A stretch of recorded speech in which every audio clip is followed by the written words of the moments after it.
வணக்கம் அம்மா, என்ன பண்ணிட்டு இருக்கீங்க? வணக்கம். இது ரொம்ப முக்கியமான ஒரு ஆயுதம். கிராமத்தில் இருக்கக்கூடிய நபர்களுக்கு தெரியும்.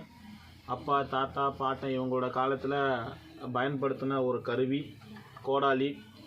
இது பெரிய பெரிய மரங்கள் வெட்டுறதுக்கு, அதை சீவுறது, கழிக்கிறது, இந்த மாதிரியான விஷயத்துக்கு, அதே மட்டும் விரவு பொழக்கிறது, நிறைய விஷயங்கள் இருக்குது இதன் மூலயமா.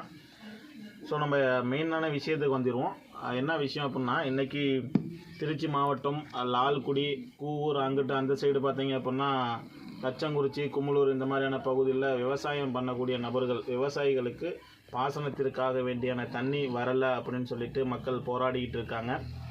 ஓகே, அது வரவேற்கத்தக்க விஷயம் தான். ஏன்னா அது எனக்கு பாசனத்திற்கு தண்ணி வரல, போராடி தான் வாங்கணும் அப்படின்னா ஒரு சில விஷயத்த போராடி தான் வாங்கி ஆகணும், மாற்று கருத்து கிடையாது.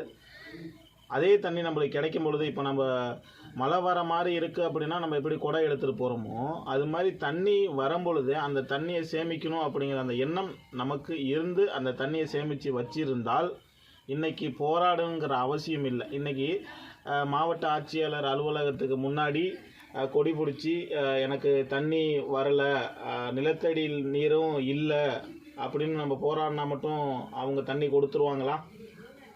இல்லை அவங்கள்ட்ட மனு போடுவதன் மூலியமாக நம்மளுக்கான இழப்பீடான இது வந்துடுமா அப்படின்னா சாத்தியம் இல்லாத ஒரு விஷயம். ஏன்னா நமக்கு கிடைக்கும் பொழுது அதை சரியான முறையில் பயன்படுத்தி அந்த மாதிரி லட்சக்கணக்கான டிஎம்சி தண்ணி கொள்ளிட ஆற்றுல போயிட்டுருக்கு.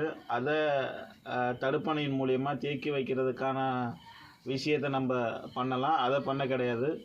இப்போ எங்களுடைய அதாவது ஆடி மாதத்தில் தண்ணி திறந்தாகணும், அந்த தண்ணியை வச்சு தான் விவசாயம் பண்ணி ஆகணும். தண்ணி திறக்கலை, நிலத்தோட நீர்மட்டமும் வற்றி போயிடுச்சு. அப்போது ஏற்கனவே வந்த தண்ணியை தடுப்பணையின் மூலயமா தேக்கி வச்சுருந்தோம் அப்படின்னா அந்த சரௌண்டிங்கில் இருக்கக்கூடிய மக்களுக்கு நீர்மட்டம் உயர்ந்திருக்கும். அதில் அவங்க அந்த தண்ணியை எடுத்து போர் மூலயமா எடுத்து விவசாயம் பண்ணுறதுக்கு, அதாவது ரீசைக்கிளிங் முறையில் திரும்ப தண்ணி எடுத்து அந்த விவசாயம் பண்ணோம், திரும்ப அந்த தண்ணி கீழே போகும். ஸோ அந்த மாதிரி ரொட்டேஷன் ஒர்க் பண்ணும் பொழுது நம்ம தண்ணிக்கு வேறு மாநிலத்தை எதிர்பார்த்து நிற்கணுங்கிற அவசியம் இல்லை.